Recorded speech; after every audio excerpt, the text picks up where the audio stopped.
테슬라 주가가 최근 연이어 하락하고 있죠. 미국 투자 전문 매체 더 모틀리풀이 테슬라 주가 하락의 요인을 분석했는데요. 과연 그 이유는 무엇일까요? 구독을 눌러주시면 저희는 더 좋은 정보를 많이 알려드릴 수 있습니다. 테슬라의 주가는 지난 2010년 기업 공개 이후 큰 폭으로 상승했죠. 하지만 현재 테슬라 주가는 지난 2021년 말 고점 대비 최대 47% 하락한 상태입니다. 더 모틀리풀은 테슬라가 냉정한 현실을 마주하고 있다고 강조했는데요. 전기차가 가격 측면에서 처음 기대했던 것만큼 실용적이지 않은 데다가 테슬라의 주가도 이러한 부정적인 상황을 고려하지 않은 채 가격이 책정됐다는 것입니다. 전기차에 대한 소비자들의 관심도 낮아지고 있다는 게 더 모틀리풀의 주장인데요. 더 모틀리풀은 제한된 주행거리와 불편한 충전소 접근성 등을 그 요인으로 꼽았습니다. 더 모틀리풀은 전기차의 단점이 드러나는 동시에 업체 간 진정한 경쟁이 시작되면서 테슬라의 시장 지배력과 가격 경쟁력이 모두 사라지고 있다고 지적했는데요. 제한된 주행거리와 함께 불편한 충전소 접근성 등으로 소비자 관심이 줄어들면서 주가가 연일 하락하고 있는 테슬라. 앞으로는 과연 어떻게 될까요? 자세한 내용은 조태현 기자가 알아봤습니다.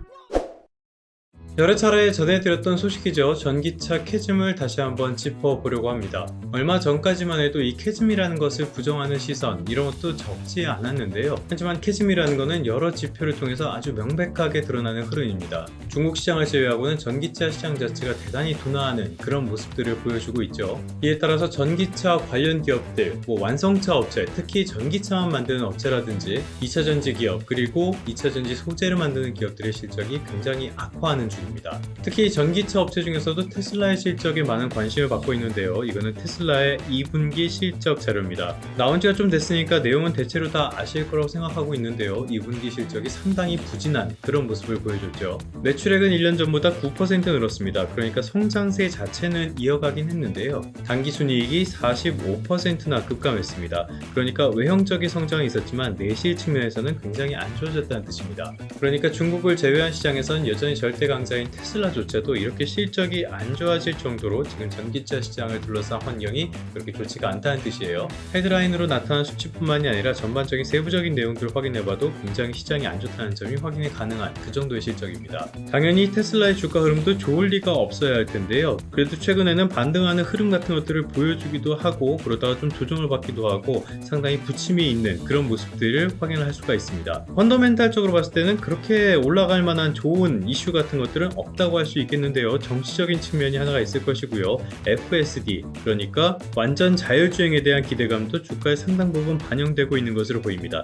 개인적으로 이거는 약간 물음표이네요. 그리고 잠시 뒤에 조금 더 말씀드리겠지만은 ESS 같은 그런 사업에 대한 기대감도 있는 상태고요. 이런 것들이 테슬라 주가에 전반적으로 영향을 미치고 있는 상태입니다. 그러다 보니까 펀더멘탈 악화에 비해서는 그나마 꽤 버티고 있는 중이라고 할 수가 있겠습니다. 그러면 대체 테슬라는 어떻게 해야 될 것인가? 이건 어떻게 보면 테슬라뿐만이 아니라 전반적인 전기차 그리고 2차 전지 업체에도 던져진 질문이라고 할 수가 있겠습니다. 일단은 단기적으로 봤을 때는 전기차 측면에서 실적이 개선될 가능성 이런 것들은 거의 없다고 볼 수가 있겠습니다. 여러 차례 말씀을 드렸던 것처럼 이미 이거를 캐즘이라고 볼 수 있느냐 이 부분에 의문이 들 정도로 굉장히 골이 깊고 굉장히 길게 이어지고 있는 상태이기 때문인데요. 여기에다가 이번 기사에서 보는 것처럼 주가가 이렇게 하락한 거는 주행거리라든지 충전 접근성 측면에서 문제가 있다는 점 이런 점도 지적을 받고 있기 때문에 전기차 시장에서는 좀 어려운 상태라고 할 수가 있겠습니다. 그래서 테슬라의 주가라는 측면에서 봤을 때는 여러 가지 변수가 있을 것 같습니다. 신규 사업들 쪽에서도 성과가 나와줘야 되겠고요. 그리고 로보택시 행사 같은 것도 굉장히 중요하게 작용을 할 수가 있겠습니다. 실제로 테슬라의 주가 부진이 이어지게 된 계기가 된 것 가운데 하나가 로보택시 행사를 연기한 거니까요. 이 부분도 조금 지켜봐야 될 필요가 있겠습니다.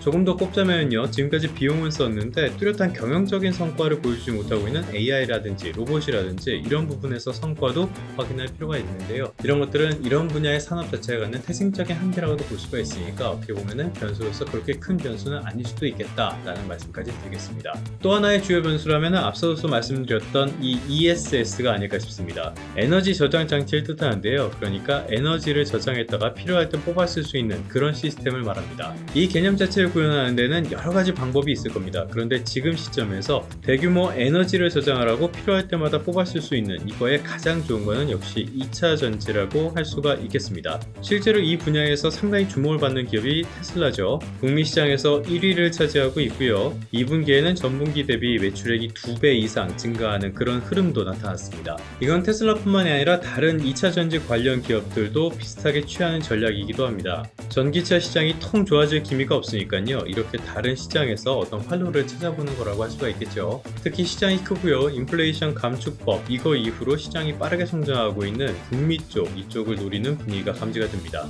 다만 이 분야에서도 중국 기업들의 견제 그리고 도전이 굉장히 심하다. 이 점은 조금 주의할 필요가 있어 보입니다. 지난해 기준으로 봤을 때 배터리 ESS 시장 이쪽에서 시장 점유율 1위는 말씀드렸던 테슬라인데요. 테슬라 점유율이 15% 정도 나오긴 했는데 상위 10위까지의 기업 가운데 6곳이 중국 기업이었습니다. 실제로 이 ESS 쪽에서는 그렇게 성능이 좋은 배터리까지는 필요가 없으니까요. 가격이 저렴한 LFP 배터리를 선호하는 그런 흐름들도 있는데요. LFP 배터리 쪽에서는 중국 기업들의 경쟁력이 워낙 강하기 때문에 이쪽도 만만치 않은 상대라고 할 수가 있겠죠. 어쨌건 캐즘을 극복하기 위한 노력은 여러 가지 측면에서 이루어지고 있는 셈인데요. 지금으로서는 그런 노력들이 얼마나 성과를 볼 수 있는지 이 부분에 있어서도 다소 불확실한 게 사실입니다. 이런 측면에서도 시장 상황을 종합적으로 바라보면서 대응해 나가시는 게 좋지 않을까 싶습니다.